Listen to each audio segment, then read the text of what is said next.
नमस्कार दोस्तों, मैं Umesh Sharma chart analysis channel पे आपका हार्दिक स्वागत करता हूं। दोस्तों, अगर मैं आपको एक ऐसे इन्वेस्टमेंट टूल के बारे में बताऊं कि जिसमें रिस्क जीरो है, लिटरली जीरो रिस्क है। अब आप ये सोच रहे होंगे कि स्टॉक मार्केट में जीरो रिस्क से कुछ होता थोड़ी ना है, लेकिन मैं आपको बताऊंगा कि जीरो वर्ड का यूज करना थोड़ा सा गलत हो सकता है, मगर आपको बोलना चाहूंगा कि जब तक इंडिया है तब तक आपको लॉस नहीं होगा, जब तक इंडिया नहीं डूबता तब तक आप नहीं डूबेंगे।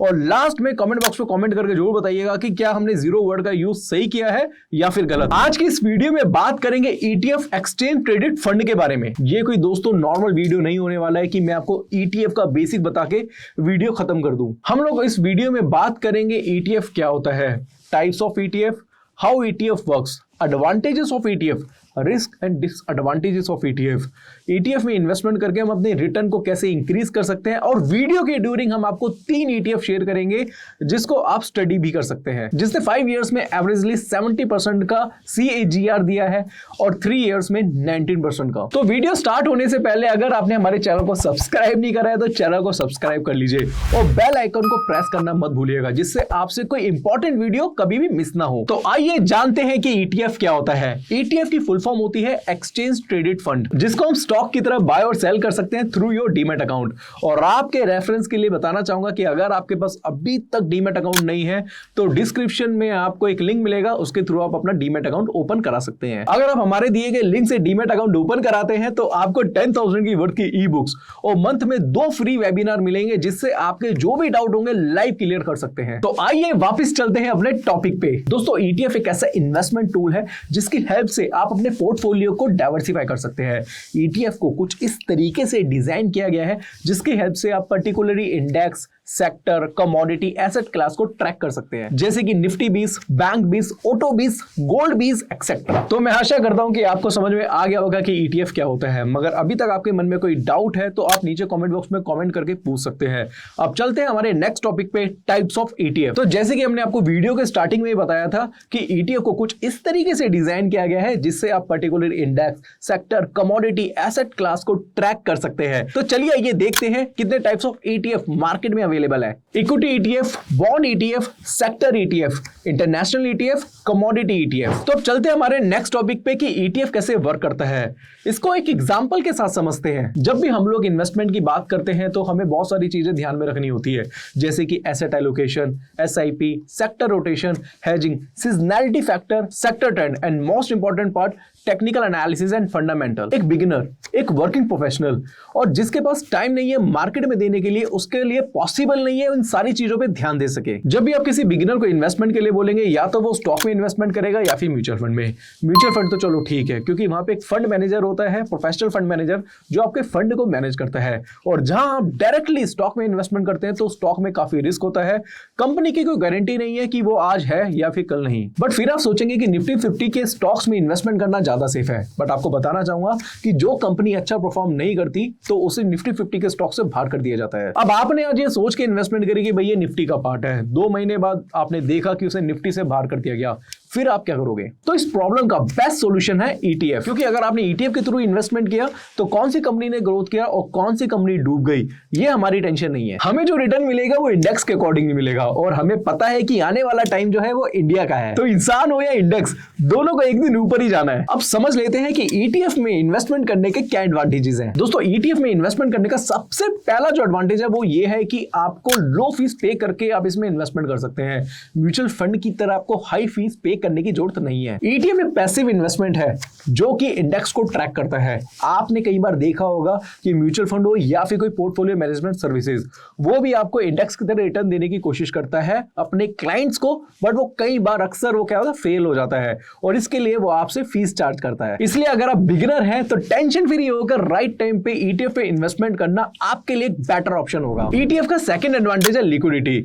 आप स्टॉक की तरह ETF को बाय सेल कर सकते हैं अपने डीमैट अकाउंट से थ्रू आउट द डे। और जैसे कि हमने वीडियो के स्टार्टिंग में आपको बताया था कि इन्वेस्टमेंट करते समय डाइवर्सिफिकेशन में काफी हेल्प करता है। अब तक हमने ETF के पॉजिटिव साइड को जाना है, अब जान लेते हैं इसके नेगेटिव साइड को, क्योंकि हमारा चैनल ऐसा नहीं है जिसमें आपको सिर्फ पॉजिटिव साइड ही दिखाया जाए।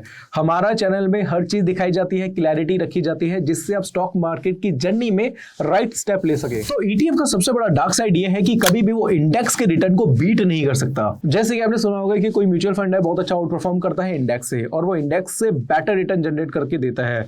और वहीं पे जो ETF है वो कभी भी इंडेक्स को बीट नहीं कर पाएगा, क्योंकि जो ETF है वो इंडेक्स को कॉपी करता है। ETF का सेकंड डिसएडवांटेज ये है कि कभी कभी आपको ट्रैकिंग एरर भी देखने को मिलता है। तो अब तक हमने डिटेल में समझा ETF के बारे में।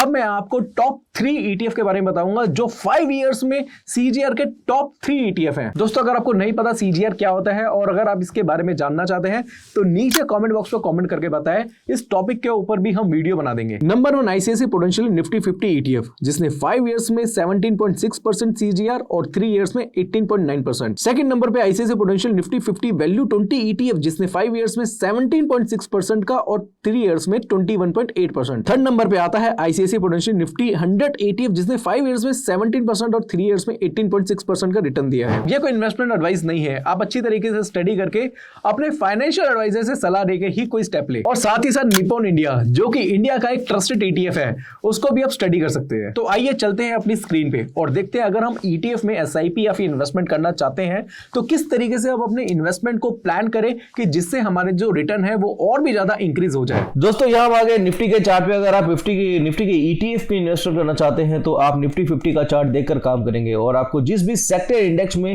के ETF में इन्वेस्टमेंट करनी है आपको उसके अकॉर्डिंग चार्ट चेंज करना होगा। एग्जांपल के लिए मान लो आपको गोल्ड के ETF में इन्वेस्टमेंट करनी है तो आप गोल्ड का चार्ट देखकर गोल्ड 20 में इन्वेस्टमेंट कर सकते हैं।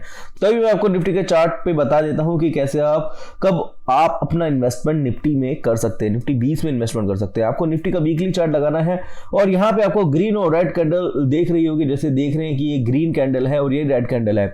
यहाँ पे मैंने निफ्टी का वीकली चार्ट लिया है। अब कुछ लोग सोच रहे होंगे कि मुझे तो कैंडलस्टिक की नॉलेज ही नहीं है, तो टेंशन मत लीजिए, आपको बिना नॉलेज के भी इन्वेस्टमेंट कर सकते हैं। आपको सिर्फ इतना करना है कि जिस वीक में रेड कैंडल है थोड़ा थोड़ा उसमें इन्वेस्टमेंट करना है, जैसे आप एवरेजिंग लो रेट पे होगी। एग्जाम्पल के तौर पर अगर आप देख रहे हैं कि भैया ये वीक है, ये बीरिश कैंडल है, मतलब फर्स्ट वीक में आपको बीरिश कैंडल मिली, सेकंड वीक में बीरिश कैंडल मिली, थर्ड वीक में बीरिश कैंडल मिली, तो यहाँ पे आप छोटा छोटा क्या कर सकते हैं, निफ्टी 20 में इन्वेस्टमेंट कर सकते हैं। आपको देखेंगे तो मार्केट में लॉन्गर टाइम फ्रेम में देखेंगे तो मार्केट पॉजिटिव ही है।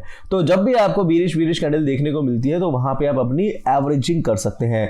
जो लोग म्यूचुअल फंड में इन्वेस्टमेंट करते हैं SIP के थ्रू, उसमें हायर और लोअर दोनों रेट पे इन्वेस्टमेंट हो जाती है, बिकॉज आप एक ऑटोमेटिक मूड सेट कर देते हैं और मंथ के एंड में वो इन्वेस्टमेंट हो जाता है। और ये बिल्कुल गलत है। आपको ज्यादा प्रॉफिट तभी होगा जब आप लो रेट पे परचेज करेंगे। और म्यूचुअल फंड में मार्केट में कभी भी आपकी इन्वेस्टमेंट मंथ एंड में हो जाती है। एग्जांपल के तौर पे अगर आप देखेंगे कि मार्केट अप ट्रेंड में चल रहा है तो भी वो इन्वेस्टमेंट करते हैं, मार्केट डाउन ट्रेंड में चल रहा है तो भी इन्वेस्टमेंट करते हैं। आपको कुछ नहीं करना, जब भी आपको बीरिश कैंडल देखने को मिले, पूरा वीक बीरिश है, वहां पे आप अपनी छोटी छोटी इन्वेस्टमेंट करते रहो। अगर आपके हायर रेट पे भी इन्वेस्टमेंट है ETF में तो वहां पे आपकी एवरेजिंग हो जाएगी। और जब मार्केट में पॉजिटिविटी आएगी, मार्केट बुलिश होगा, तो वहां पे आप अच्छा खासा कमा सकते हैं। तो इसलिए ETF में जब भी आप इन्वेस्टमेंट करें, जब आप वीक में रेड कैंडल बने तो कुछ पैसा आप उसमें इन्वेस्टमेंट कर सकते हैं। अब मैं आपको लास्ट में एक बोनस एडवांटेज भी बताना चाहता हूं ETF से रिलेटेड। जो भी क्वार्टरली सेटलमेंट ऑफ फंड होता है, यानी कि जो आपके डीमैट अकाउंट में जो कैपिटल है जिसका यूज नहीं हो रहा है वो आपके अकाउंट में वापस आ जाता है। और अगर आप उसी कैपिटल से सेटलमेंट से पहले अगर आप ETF खरीद लेते हैं तो वो पैसा आपके अकाउंट में नहीं आएगा। तो आज की वीडियो में मैंने आपको ETF के बारे में बताया, तो आशा करूंगा आज की वीडियो आपको पसंद आई होगी। वीडियो पसंद आती है तो इस वीडियो को लाइक करें, शेयर करें, चैनल को सब्सक्राइब करें। आज के लिए बस इतना ही, धन्यवाद।